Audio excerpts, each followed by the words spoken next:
1795 წლის წანისის ტრაგედიას ვეძახი გამოცხადებული სიკვდილის ქრონიკას. ძალიან მოკლედ რო ვთქვათ, ვის რა ინტერესი ქონდა.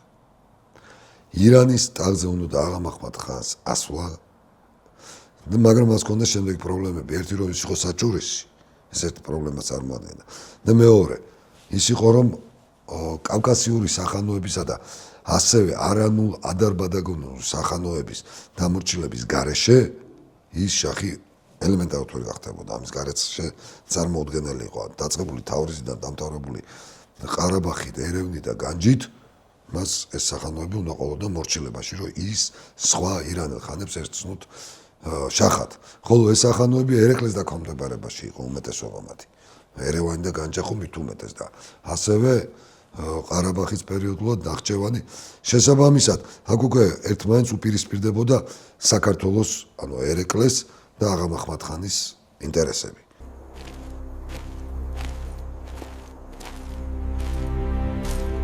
აღა მაჰმად ხანის ლაშქრობებით ძალიან დაინტერესებული იყო რუსეთი. როგორც კი აღა მაჰმად ხანი შემოვიდა და პირველი დაიწყო ლაშქრობა ყარაბაღში, რუსეთის ადმინისტრაცია ჩაერთო გუდოვიჩი. მე მიწერ მოწერას აწარმოებს როგორც აღა მაჰმად ხანთან, ასევე ერეკლე მეორესთან. ერეკლეს ვთხოვე, რომ არ ჩაერიოს ამ შემთხვევაში ამ კონფლიქტში, რათა ხელი არ შეუშალონ იმას, რომ აღა მაჰმად ხანმა თქვა, თუნდაც ყარაბაღი აიღოს. ამ დროს პრინციპში გართულებულია ურთიერთობა ყარაბაღსა და ერეკლეს შორის, განსხვავებით განჯა ერევნისა. და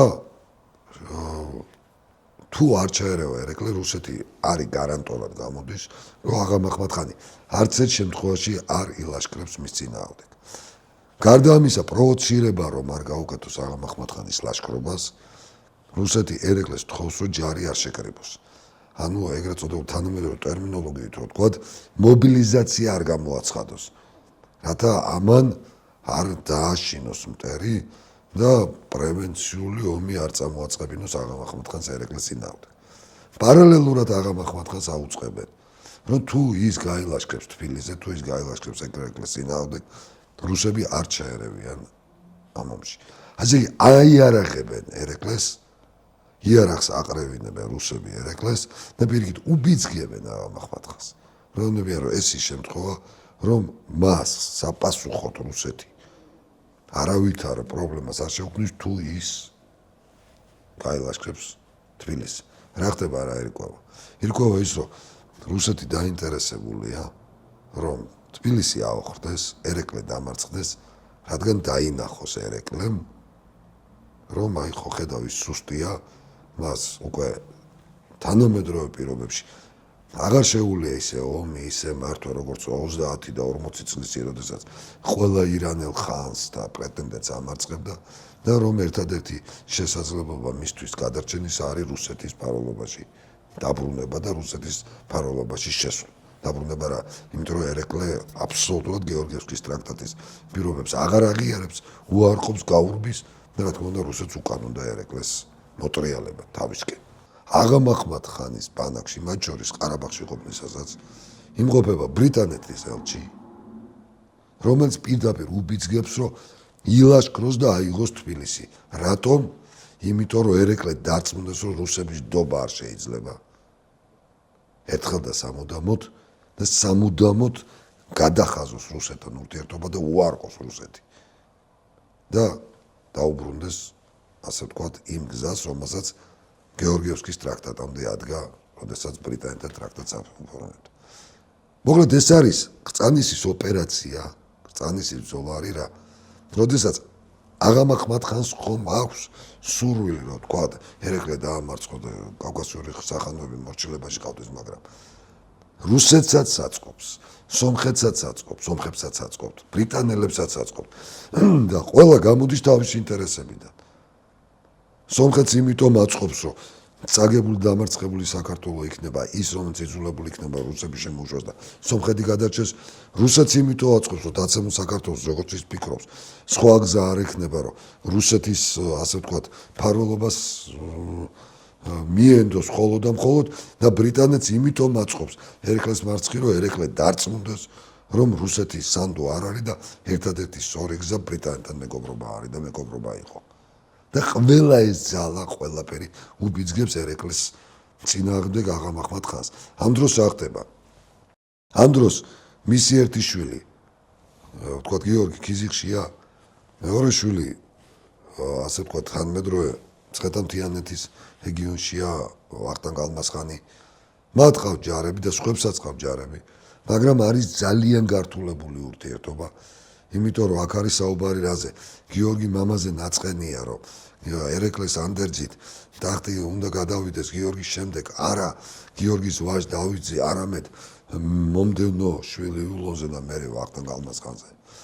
სხვა კიდე სხვა რამით არის ნაწყენი, სამეფო კარი გაყოფილია და ეს ერთმანეთის გაუტანლობით მაინც და მაინც არ ჩქარობენ, რომ მოხუც მეფეს ამას ედგნენ გვერდში.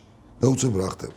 როდესაც აღამ ახმად ხანმა წაქეზებულმა ყველაფრის აი ამ გარემოთი და იმითიც რომ ერეკლე არ არის, თქვა და ერეკლეს საქართველოს იმ სიტუაციაში მობილიზებული არ არის, სწრაფად დაიწყო მსვლელობა თბილისისკენ და ერეკლემ პირიქით ძლივ შემოასო თბილისთან. და ესე დაიწყო 8 სექტემბერს ბრძანისის ბრძოლები. და იყო ძალიან დიდი წარმატებები, მოკლედ რომ ვთქვათ. ერეკლესგან მოიგერია ყველა შეტევა. იქ არის ხა ბრწყინვალეთ არის აღწერილი ეს ბრძოლები, ვთქვათ, იგივე ხონებულ თემურ პეტრიაშვილს აქვს, სხვა შორის ექიმი იყო, მაგრამ ყველაზე მაღალი დონის აღწერა აქვს და შესავლა აქვს ჩატარებული ბრძანის ბრძოლის, მაგრამ ძალიან მოკლედ რომ ვთქვათ, რა შეიქმნა, რა სიტუაცია შეიქმნა. იქ არის ახმადხანის მიერ გარისკული მტკვარი გადალახა, დაზვერა ერეკლეს პოზიციები ნახავმცირე რიცხოვანი იყო. იქ არის ესეთი შემთხვევაც, როდესაც იმერლებმა დასტოვეს თბილისი და გავიდნენ ისე რომ ერეკლემ არ იცოდა, იმიტომ რომ თბილისის თქვათ იცავდა აი ნარიყალის მიმართულებითაც თქვათ წესი და რიგით უნდა სოლომონს ქონოდა პასუხისმგებლობა, მაგრამ მოხდა რატომღაც კიდე გაუგებრობა. ფაქტია რომ ერთი რაღაც აღამ ახმად-ხანმა ასე ვთქვათ ერთი მიმართულებით უკან დახევა დაიწყო, მაგრამ ჯარის ერთი ნაწილი გადმოისროლა კოჯრის გზაზე ნარიყალასკენ წამოიყვანა. და აი როდესაც ძალიან მცირე რაოდენობის ჯარის მქონე ერეკლეს, რომლის ჯარის იმ სიტუაციაში ალბათ 2000 აღარც აჭარბებდა, შეამოწმებინა რომ რა ხდებოდა ნარიყალას დამცთან და იცავდნენ თუ არა სიმაღლეს, აღმოჩნდა რომ აბსოლუტურად მიტოვებული იყო, თანამედროვე ბოტანიკური ბაღის ეზოში იყო სარქვემეხები გადაყრილი და დაცვის გარეშე იყო დარჩენილი და უკვე მოწინავე ჯარი მოდიოდა ციხეში შემოსასვლელად.